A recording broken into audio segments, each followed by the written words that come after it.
Hi there, Rebecca Koffler here with Censored but Not Silenced. Happy New Year, everybody. You may have noticed we took a little break for the holidays, but now we're back in business. And my first episode this year in 2025 is going to be about Putin's mindset. What is this man thinking? And specifically, I would like to give some insights to the Trump team and what they can expect from Putin when negotiating options for the Russia-Ukraine war.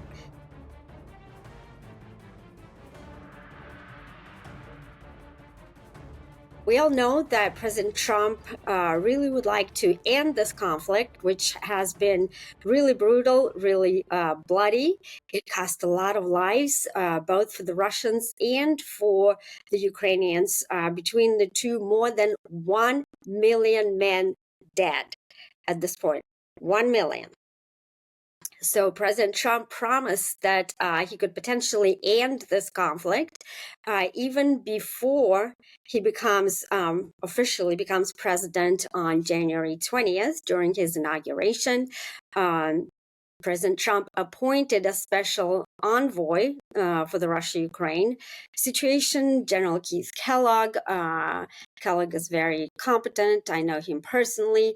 But here are the top 3 reasons why these negotiations are going to be really, really tough and why Putin is going to drive a very hard bargain.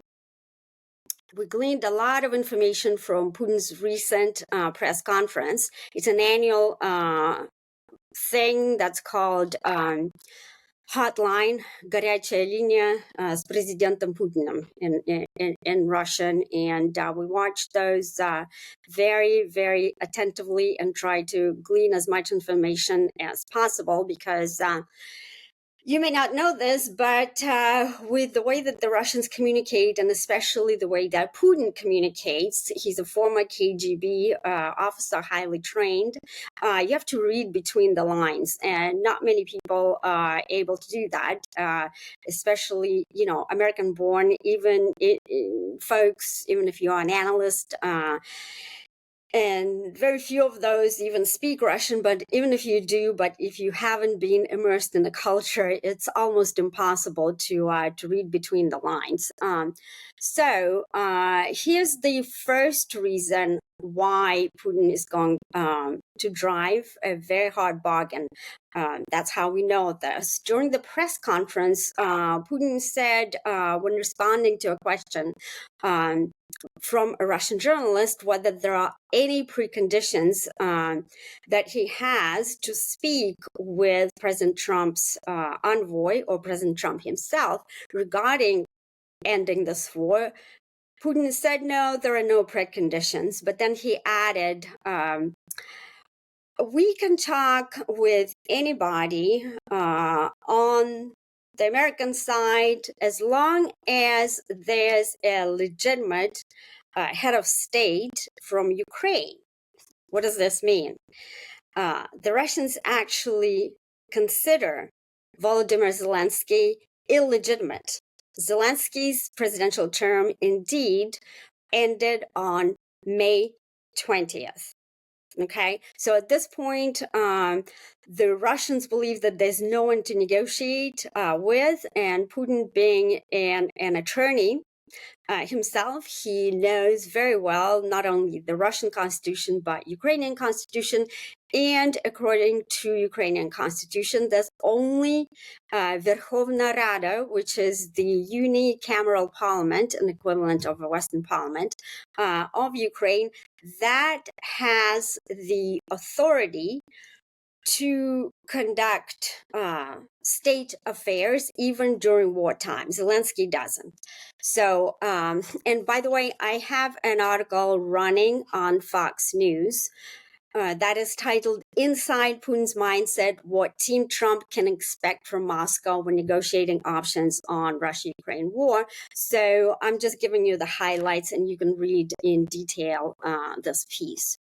So reason number 2, when Putin was asked whether he would agree to a ceasefire, and that was actually one of the proposals that General Kellogg put forward. Kellogg actually recently flew to Ukraine to discuss things with Zelensky because, as we know, Zelensky hasn't exactly been very cooperative, despite the fact that we have provided billions and billions of dollars to Ukraine, both in cash and military hardware. The man is just not flexible. He is not willing to end this war. So despite the fact that President Trump is really determined to do that. So anyways, Putin responded that no, there will be no ceasefire. Why does Putin not want the ceasefire? It is because the ceasefire actually gives some breathing space. It gives breathing space not only to the Russian forces, but only to the Ukrainian forces. And the Ukrainian forces are the ones that are gravely, severely outnumbered, outgunned, and outmanned. The Russians can keep on fighting. Putin is very confident in the Russian forces. He has mobilized additional forces to fight in Ukraine. He recently just increased the Russian military even above the constitutional limit. He transitioned his economy on a wartime footing several years prior to the war.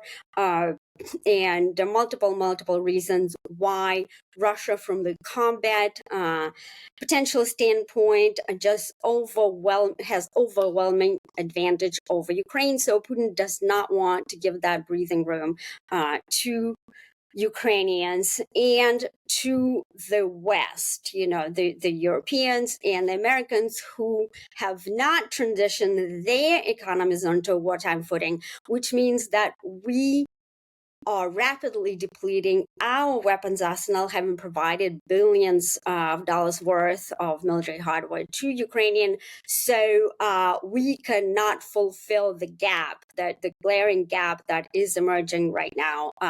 Putin does not have that issue at this point. So here's what the man, the KGB spy master, responded specifically. To suspend combat operations for a week, it means giving the adversary an opportunity to secure a foothold in his positions, to give him an opportunity to take a rest, obtain the necessary military hardware, munitions, and then Putin claimed that a relatively long period of truce will enable the adversary to obtain training and retraining. So, no, the ceasefire is off the table.